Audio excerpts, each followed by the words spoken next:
Hey, this is David. Today we're tackling an issue that's all too common, a Samsung electric dryer that just won't heat. If you've run into this problem, don't worry.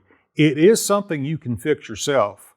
We'll take a close look at several key components that might be causing the issue, including the heating element, thermal cutoff, control board, and yes, even the motor.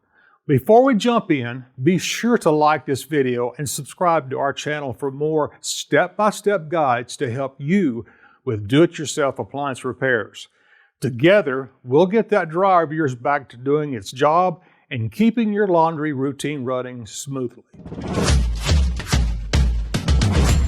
With over 2 million products in stock and the know-how to help you do it yourself, we are AppliancePartsPros.com. Let's start by getting our tools together. For today's work, we'll need a Phillips head screwdriver, a multimeter, needle nose pliers, and a flathead screwdriver, and a putty knife. Also, please remember that safety comes first. Don't forget to unplug your electric dryer or turn the breaker off.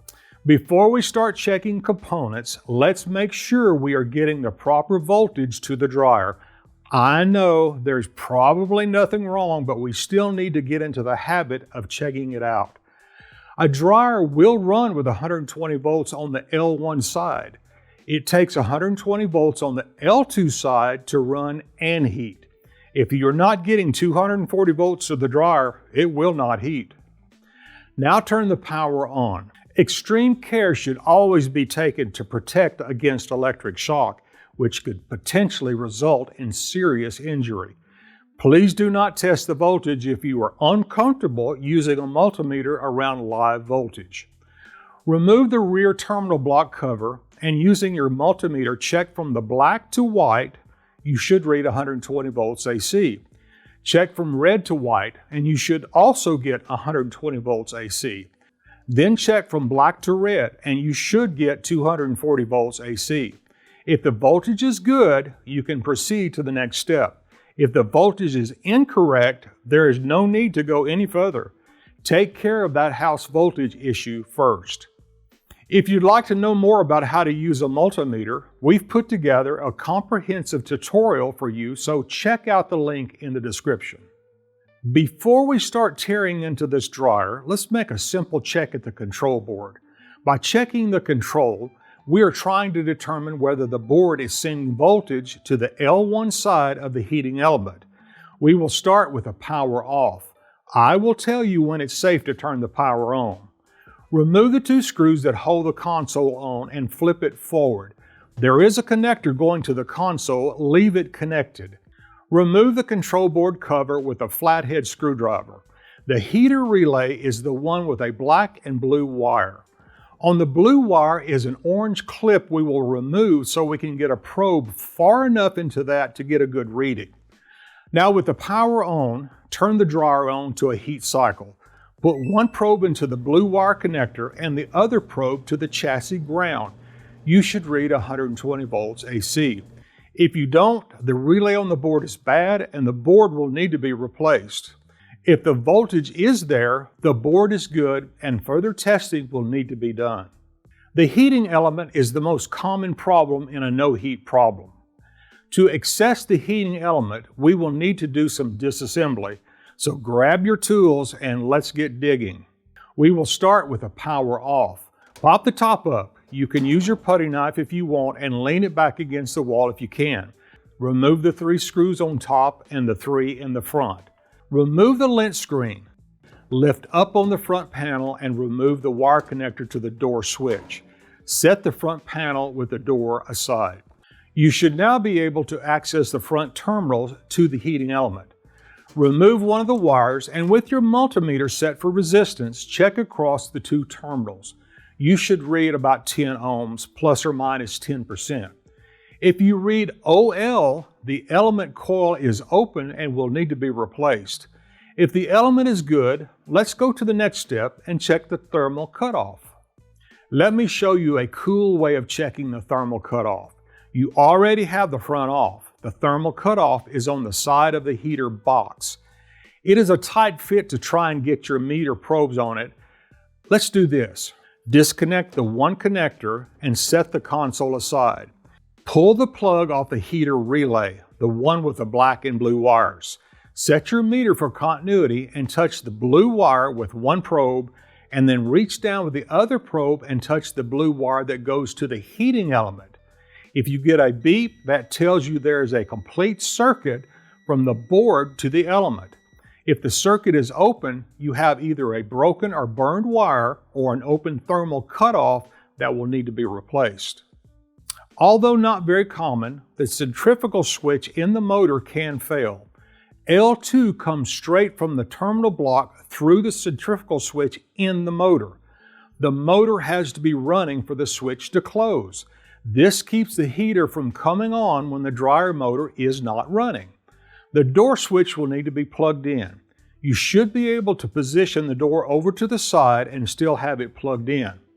We will start with the power off. I will let you know when to turn the power on. At this point, the control panel will need to be plugged in. Remove the blue wire from the element terminal and make sure it does not touch any metal surface. Now turn the power on. Turn the dryer on, and using your meter set to volts AC, check from the red terminal to the dryer metal base. You should read 120 volts. This tells you if the centrifugal switch is closed and is sending voltage to one side of the heating element. If the voltage is not there, the motor is defective and will need to be replaced. After making all our checks, sure enough, the heating element was defective. Let me show you how to replace it. Before we start this repair, make sure the dryer is unplugged. Let's make this easy. We will remove the front bulkhead and drum. I know you can do it without removing the drum, but this is my dryer and I want to do it my way. Disconnect the moisture sensor plug, then the 3 screws that hold the blower housing cover on. Remove the 4 screws that hold the front bulkhead on. Lift up and out of the slots and set it aside. You should be able to remove the drum after releasing the belt. This would be a great time to clean out the bottom of the dryer base and the blower housing. The heater housing is on the right. You don't need to remove the box to remove the element. There are screws on both sides that can be removed. Now you can lift up the top. You do not need to remove the wires going to the high limit or thermostat. With your needle nose pliers, bend the tabs on the terminals and push them through towards the inside of the housing. You can now remove the element. Here's the old heating element, and here's a new one. If you've already got one, great. If not, you can pick one up at AppliancePartsPros.com. Set the new element in place. Push the new terminals through and bend the tabs to secure it. Attach the 2 wires to the heating element terminals. Now place the top on and replace the screws. Set the drum in place and attach the belt. Put the front bulkhead in place and secure with the 4 screws. Put the blower housing on, insert the lint screen, and reach over and connect that moisture sensor plug. You can now put the door assembly on, connecting the door switch and adding the 3 screws to the front, and then the 3 screws to the top. Position the top back into place. Reconnect the control panel, tilt it back into place, and secure it with the 2 screws. Done and done. Don't forget to plug your dryer in and turn it on to make sure everything works. Thanks for watching. If you've nailed down the issue with your Samsung electric dryer and need a new part, simply grab your model number and head over to AppliancePartsPros.com. Most orders arrive within a couple of days, so you can get back to your laundry routine in no time. Once you have your replacement part in hand, don't forget to check out our step-by-step installation videos to make the process even easier. We'd love to hear how your repair went, so feel free to share your experience in the comments below. Remember, we're here to help every step of the way.